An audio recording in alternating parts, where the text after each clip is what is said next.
Mi nombre es Carmen Restrepo y durante 15 años he mantenido uno de los secretos más extraños del mundo académico.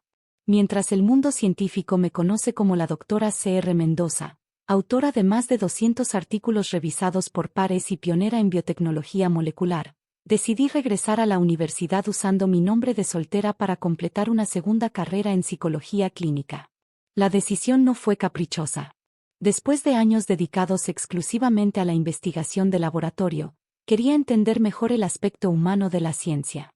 La psicología clínica me atraía como una forma de aplicar mis conocimientos en neurobiología molecular a terapias reales que pudieran ayudar a personas con trastornos neurológicos.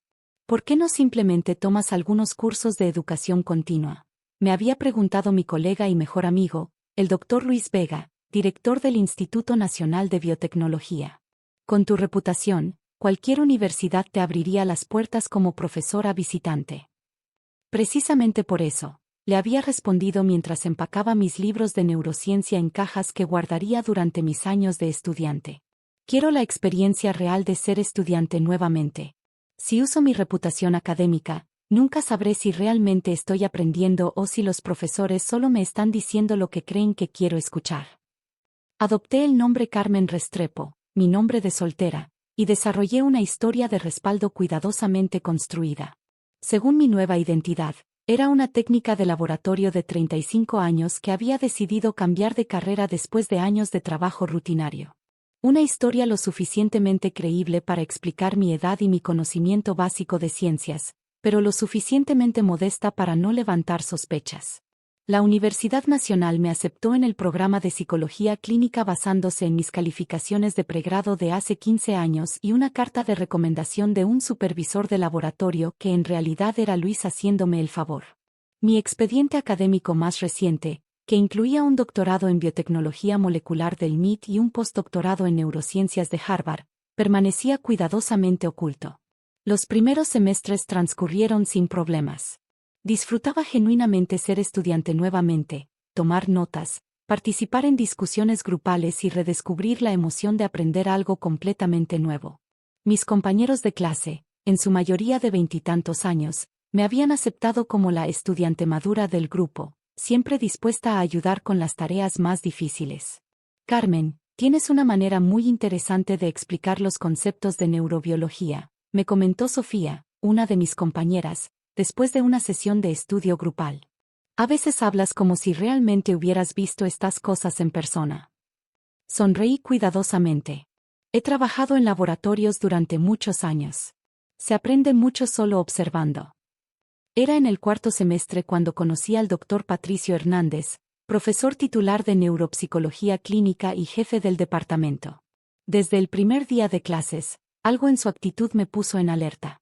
Era el tipo de académico que había conocido demasiado a menudo en conferencias, arrogante, territorial y completamente convencido de su propia importancia. Este curso será uno de los más desafiantes de su carrera, anunció durante su primera clase, paseándose frente al pizarrón como un general inspeccionando tropas. La neuropsicología clínica no es para mentes débiles o personas que buscan una carrera fácil. Su mirada se detuvo en mí por un momento más de lo necesario. Algunos de ustedes probablemente pensaron que por ser mayores tienen alguna ventaja. Permítanme aclarar que la experiencia laboral básica no sustituye el rigor académico. Durante las primeras semanas, mantuve mi perfil bajo habitual. Participaba lo suficiente para no parecer desinteresada, pero no tanto como para destacar. Sin embargo, era imposible ocultar completamente mi comprensión profunda de los temas que estábamos estudiando. Cuando el Dr. Hernández explicaba conceptos de plasticidad neuronal, yo podía ver los errores sutiles en su comprensión. Cuando hablaba de neurotransmisores, sabía que su información estaba desactualizada por al menos 10 años. Señora Restrepo, me interrumpió durante una clase sobre trastornos neurodegenerativos. Veo que toma muchas notas. ¿Tiene alguna pregunta o comentario? En realidad, respondí cuidadosamente, me preguntaba sobre los últimos estudios en terapia génica para Alzheimer. He leído que hay resultados prometedores usando vectores virales modificados. El aula se quedó en silencio. Varios estudiantes me miraron con sorpresa. El Dr. Hernández frunció el ceño. Señora Restrepo, Este no es un curso de investigación avanzada. Estamos cubriendo fundamentos clínicos. Le sugiero que se concentre en entender los conceptos básicos antes de intentar impresionar a la clase con información que probablemente no comprende completamente. Sentí el calor subir por mi cuello, pero mantuve mi expresión neutral. Por supuesto, profesor. Tiene razón. Pero el incidente había marcado el comienzo de una dinámica tóxica. El doctor Hernández había identificado lo que percibía como una amenaza a su autoridad, y decidió hacer de mi experiencia en su clase un infierno personal. Señora Restrepo, me llamaba constantemente durante las clases siguientes, siempre con preguntas diseñadas para exponerme. Ya que parece tan interesada en la investigación avanzada, ¿por qué no nos explica el mecanismo exacto de la acetilcolina en la formación de memoria? Cada pregunta era una trampa. Si respondía correctamente con el nivel de detalle que realmente conocía, confirmaría sus sospechas de que estaba pretendiendo ser más inteligente de lo que era. Si respondía de manera simple o admitía no saber, validaría su narrativa de que era una técnica de laboratorio presumida que se había metido en aguas demasiado profundas. Opté por la segunda estrategia, creyendo que era la más segura para mantener mi identidad oculta. No estoy segura de los detalles específicos, profesor, respondía típicamente. Aún estoy aprendiendo estos conceptos. Exactamente lo que pensé, replicaba con una sonrisa que no llegaba a sus ojos. Es importante conocer nuestras limitaciones. Los otros estudiantes comenzaron a notar el patrón. Sofía me acorraló después de una clase particularmente brutal. Carmen, ¿qué está pasando con Hernández? Es como si te tuviera en la mira. Algunos profesores simplemente no les gustan los estudiantes no tradicionales, respondí, tratando de sonar más tranquila de lo que me sentía. Pero la situación empeoraba cada semana. El doctor Hernández había convertido el humillarme en una especie de deporte. Durante las clases, hacía comentarios despectivos sobre estudiantes mayores que creen que la experiencia laboral sustituye la educación real. En las tareas escritas, me calificaba más duramente que a otros estudiantes, añadiendo comentarios sarcásticos en los márgenes. El punto de quiebre llegó durante la quinta semana del semestre. Estábamos discutiendo un artículo reciente sobre terapias innovadoras para trastornos del espectro autista. Era un área donde mi investigación había hecho contribuciones significativas, y me resultaba casi físicamente doloroso escuchar al doctor Hernández malinterpretar conceptos fundamentales. Como pueden ver, estaba diciendo, señalando un diagrama en el pizarrón, estos investigadores afirman haber desarrollado un protocolo de terapia génica, pero claramente no entienden las limitaciones básicas de la barrera hematoencefálica. No pude contenerme más. Levanté mi mano.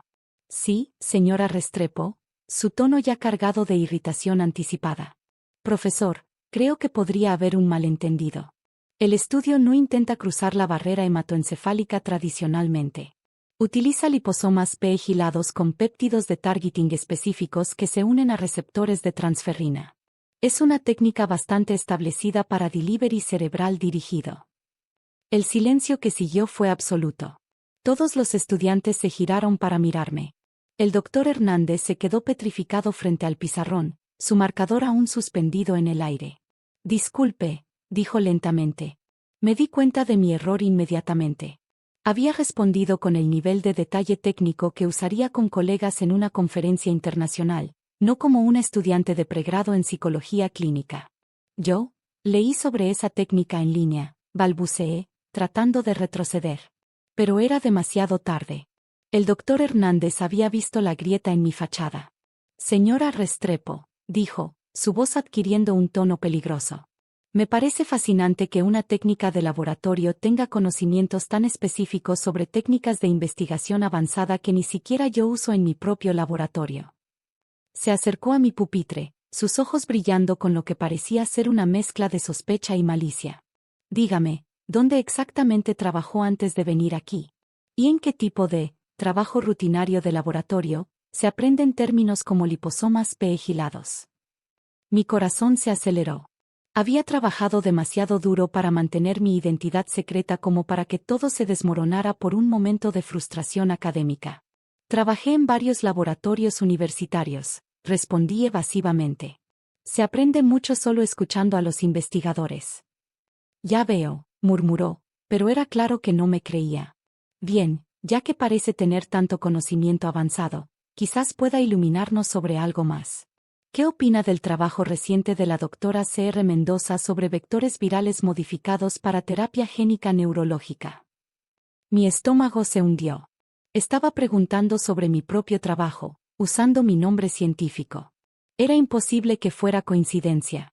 No estoy familiarizada con ese trabajo específico, mentí. El doctor Hernández sonrió, y no era una sonrisa amable. ¿No? Qué interesante. Porque ese trabajo es exactamente lo que usted describió hace 5 minutos. La doctora Mendoza es pionera en el uso de liposomas P gilados para delivery cerebral dirigido. Casi como si usted hubiera leído su trabajo directamente. Se giró hacia la clase. ¿Saben qué, clase? Creo que sería instructivo que investigáramos un poco sobre el trabajo de la doctora Mendoza. Es uno de los nombres más importantes en biotecnología molecular, aunque alguien que solo archiva papeles, probablemente no habría escuchado de ella. Varios estudiantes ya estaban sacando sus teléfonos. En la era de la información instantánea, sabía que tenía minutos, tal vez menos, antes de que mi identidad fuera completamente expuesta. De hecho, continuó el doctor Hernández, claramente disfrutando lo que percibía como su momento de triunfo, me pregunto si Nuestra Señora Restrepo no estará inventando su experiencia laboral. Porque alguien como usted jamás publicará un artículo científico serio. Esa fue la gota que derramó el vaso. Después de semanas de humillación, después de morderme la lengua mientras él maltrataba tanto a mí como a la ciencia que amaba, algo dentro de mí se rompió. Quizás tenga razón, respondí humildemente, pero mi voz tenía una calidad diferente. Más firme. Más segura. Por supuesto que tengo razón, se jactó. He estado en el mundo académico durante 20 años. Puedo identificar a los pretenciosos desde kilómetros de distancia. En ese momento, escuché a Sofía hacer un ruido extraño desde el fondo del aula. Había estado googleando en su teléfono, y su expresión había cambiado de curiosidad a shock absoluto. Profesora, su voz sonaba extraña, casi irreverente. ¿Qué pasa, Sofía?, preguntó el doctor Hernández, irritado por la interrupción. Sofía se puso de pie lentamente, su teléfono temblando en sus manos. Profesor, usted le está gritando al autor del estudio que nos enseña cada semana. El aula se quedó completamente silenciosa. El doctor Hernández parpadeó, confundido. ¿De qué estás hablando? Sofía giró su teléfono hacia la clase, mostrando la pantalla. Era mi página de perfil en el sitio web del Instituto Nacional de Biotecnología, con mi foto y una lista de mis publicaciones. Doctora Carmen Restrepo Mendoza, leyó Sofía con voz temblorosa. Directora de Investigación en Neurobiología Molecular, Instituto Nacional de Biotecnología. Autora de 247 artículos revisados por pares, incluyendo el estudio seminal sobre liposomas P gilados que acabamos de discutir. Otros estudiantes comenzaron a buscar frenéticamente en sus propios teléfonos. Los murmullos llenaron el aula. «Dios mío», gritó otro estudiante. Ella escribió la mitad de los artículos en nuestra lista de lectura. «Es la doctora Mendoza», exclamó otro. «La científica más citada en neurobiología molecular de América Latina». El doctor Hernández se había quedado petrificado, su rostro pasando por varios tonos de blanco. Lentamente, se giró para mirarme, sus ojos llenándose de horror y comprensión. «Usted es», comenzó, pero no podía terminar la frase. Me puse de pie lentamente, toda pretensión de ser una estudiante tímida desapareciendo. 15 años de autoridad académica y confianza profesional regresaron a mi postura en segundos. «Soy la doctora Carmen Restrepo Mendoza», confirmé con voz clara y firme. «Y sí, escribí el artículo sobre liposomas P gilados que acabamos de discutir. También escribí los otros 6 artículos de su lista de lectura que malinterpretó durante las últimas 2 clases». El silencio era tan completo que se podía escuchar el zumbido de las luces fluorescentes. «¿Por qué?», susurró el doctor Hernández. «¿Por qué está aquí?». «Porque quería aprender psicología clínica sin que mi reputación influyera en la experiencia», expliqué. «Quería ser tratada como cualquier otro estudiante para poder realmente aprender». Hice una pausa, mirándolo directamente a los ojos. aunque debo admitir que no esperaba ser tratada con tanto desprecio y condescendencia. Los estudiantes estaban completamente absortos, mirando alternadamente entre el doctor Hernández y yo como si estuvieran presenciando un accidente de auto en cámara lenta. Yo no sabía, balbuceó el doctor Hernández. No, estuve de acuerdo. No sabía. Pero esa es exactamente la cuestión, ¿no es así? Juzgó mis capacidades basándose en sus prejuicios sobre mi edad, mi género y mi historia laboral percibida, sin tomar la molestia de evaluar realmente mi comprensión del material. Me dirigí hacia la parte frontal del aula, y automáticamente, todos los estudiantes se giraron para seguir mi movimiento. La dinámica del poder en la habitación había cambiado completamente. Durante las últimas 5 semanas, continué, mi voz adquiriendo el tono que usaba cuando daba conferencias magistrales, he observado varios errores significativos en el material presentado. Errores que no corregí porque estaba tratando de mantener mi identidad oculta. Tomé el marcador de las manos inmóviles del doctor Hernández y me dirigí al pizarrón. Por ejemplo, su explicación de la plasticidad sináptica está desactualizada por aproximadamente una década.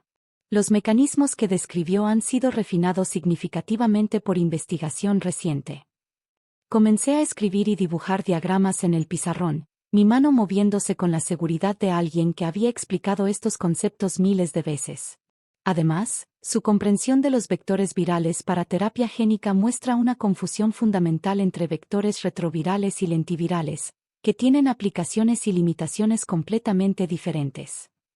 Los estudiantes estaban tomando notas frenéticamente, completamente cautivados. El doctor Hernández permanecía inmóvil, observando cómo su clase era efectivamente tomada por alguien que claramente tenía una comprensión más profunda del material. Doctora Mendoza, preguntó tímidamente uno de los estudiantes. ¿Podría explicar cómo su investigación se relaciona con las aplicaciones clínicas que estamos estudiando? Sonreí, sintiendo por primera vez en semanas la alegría genuina de enseñar. Por supuesto. De hecho, esa es exactamente la razón por la que estoy aquí estudiando psicología clínica. Pasé los siguientes 30 minutos explicando cómo mi investigación en biotecnología molecular podría aplicarse a terapias para trastornos neurológicos, cómo la psicología clínica podría informar mejores diseños de estudios, y cómo la colaboración interdisciplinaria era el futuro de la medicina personalizada. Cuando terminé, el aula explotó en aplausos. Los estudiantes me rodearon con preguntas, completamente emocionados por haber tenido una clase con alguien cuyo trabajo habían estado estudiando toda su carrera. El doctor Hernández se acercó lentamente cuando los estudiantes finalmente comenzaron a dispersarse. Doctora Mendoza, comenzó, su voz apenas audible. Yo, debo disculparme. Mi comportamiento ha sido completamente inaceptable. Lo miré por un largo momento, considerando mi respuesta. Doctor Hernández, dije finalmente, su comportamiento hacia mí fue problemático, pero es síntoma de un problema mucho mayor. La forma en que trata a los estudiantes que percibe como menores o diferentes revela mucho sobre su carácter como educador. Hice una pausa, asegurándome de que entendiera completamente lo que estaba a punto de decir. Voy a completar este curso porque genuinamente quiero aprender psicología clínica. Pero espero que use esta experiencia para reflexionar sobre sus métodos de enseñanza y sus prejuicios. Sus estudiantes merecen mejor. Los siguientes días fueron surrealistas. La noticia de que una de las científicas más respetadas del país había estado asistiendo secretamente a clases de pregrado se extendió por toda la universidad. El decano me contactó personalmente para disculparse por el tratamiento que había recibido y para ofrecerme una posición como profesora visitante. Agradezco la oferta, le dije durante nuestra reunión, pero estoy aquí para aprender, no para enseñar. Aunque estaría encantada de dar una conferencia ocasional o participar en discusiones interdisciplinarias. El doctor Hernández fue sometido a revisión administrativa. Aunque no perdió su trabajo, fue requerido a tomar cursos de sensibilidad y pedagogía. Más significativamente, perdió su posición como jefe de departamento. En cuanto a mí, continué mis estudios con mi identidad ahora completamente revelada. Era extraño al principio, ser tratada con deferencia por profesores que eran técnicamente mis colegas, pero gradualmente encontramos un equilibrio. Aprendí a ser estudiante nuevamente, mientras ocasionalmente proporcionaba perspectivas únicas basadas en mi experiencia investigativa. Sofía se convirtió en una de mis mejores amigas, y eventualmente en mi asistente de investigación cuando regresé a mi trabajo de tiempo completo. Carmen, me dijo un día, gracias por enseñarnos que nunca se puede juzgar a una persona por las apariencias. 3 años después, completé mi segunda carrera magna cum laude. Mi tesis sobre la integración de biotecnología molecular y psicología clínica se convirtió en la base para un nuevo programa interdisciplinario en la universidad. El doctor Hernández asistió a mi ceremonia de graduación. Después, se acercó a mí. Doctora Mendoza, dijo, quiero agradecerle. ¿Agradecerme?, pregunté, genuinamente sorprendida. Por enseñarme que un verdadero educador nunca deja de aprender, y que la humildad es la base de toda sabiduría. Sonreí, recordando sus palabras de semanas atrás. Alguien como usted jamás publicará un artículo científico serio. Doctor Hernández, respondí, todos tenemos algo que aprender. Incluso aquellos de nosotros que solo archivamos papeles. Hoy, dirijo un laboratorio de investigación interdisciplinario que combina biotecnología molecular y psicología clínica. Mis estudiantes provienen de ambos campos, y juntos estamos desarrollando terapias que ni los biotecnólogos ni los psicólogos podrían crear trabajando por separado. Y cada semestre, cuando enseño mi primer clase, comienzo con la misma frase. En esta aula, nunca supongan que saben todo sobre la persona sentada a su lado. La ciencia más importante a menudo viene de las fuentes más inesperadas.